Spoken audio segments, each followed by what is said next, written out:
So the question is about money in politics, and it's a great one. And I think it is, simply put, something that makes no sense. And these things interact with each other.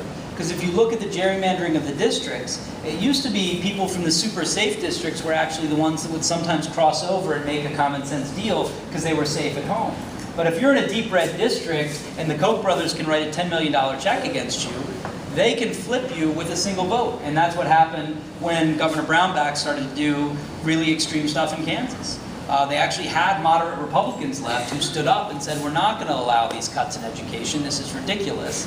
And the Koch brothers came in and dropped unlimited money and took every single one of them out in state elections. So there's a relationship between these things that create this dysfunction in our democracy. I think it's the birthplace of American democracy. I keep coming back to that. I'm a Charlottesville guy. We take a little pride in it. We need to think more boldly about how we run our elections. We don't have a campaign pledge on this at this time in terms of what we would do. A lot of countries, for example, limit the period of elections. Now, that probably would not pass constitutional jurisprudence here in the US, but the fact of the matter is, there are a whole lot of people on the right and the left who wouldn't mind the idea of our campaign cycles being shorter, and it's not clear that that's actually elevating public debate anyway. But I want to be clear, that's not something I think we will do in Virginia, but I think it's the kind of question we need to be asking.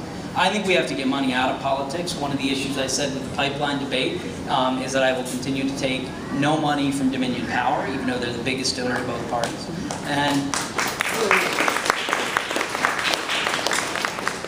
And what I said to them is, that doesn't mean I won't meet with you. That's what I think we have to remember. I'm happy to meet with Dominion Power anytime. There are lots of smart people there. But win me over with the quality of your ideas, not the size of your campaign contribution. And if we do that with all of these groups, then I think we end up with a better kind of politics. So we've taken that pledge before. I think we'll need to continue. Virginia is particularly crazy because it's unlimited campaign contributions in Virginia. And I think one of the things that it does is it skews people's priorities. People talk about sometimes the Trump election having shown that money doesn't matter because he had less money than Hillary Clinton. Think about how much of her time was spent raising that money. Think about the rooms that puts you in that changes the time you're spending in Wisconsin or somewhere else. So this is not something I think makes our democracy strong. Let me just end, because I'll stick around for a little bit in case people have questions. But I just want to say probably the greatest thing that I've taken from the last month is getting my inspiration back.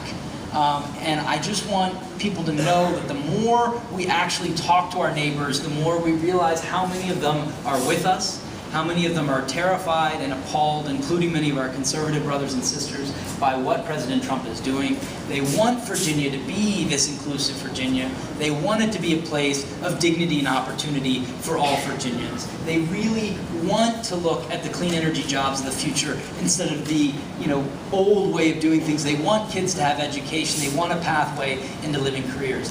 This election is the key moment for us to ensure that's the path we're on. It is the first chance to defeat Donald Trump at the polls. It is the first chance to force Ed Gillespie and other Republicans to have to make a choice, if they want to get elected, about whether or not they're going to embrace these politics of hate, which unfortunately Ed Gillespie did a couple of weeks ago in endorsing the travel ban. This is our opportunity to make sure that we block terrible things that don't represent Virginia values and have that opportunity to go forward. I believe we're going to win this race, not just the primary, but in November, and try to bring in this next generation of ideas. So coming tonight means so much to me. I hope many of you will choose to get involved. I think actually I'm stealing your thunder, aren't I? I think Raj was going to do an ask here. So let me just say, before I introduce our awesome host to close us out, I just want to say thank you for coming with an open spirit. Thank you for what you represent in terms of Virginia values. And with that, I will hand over to Raj to close us out.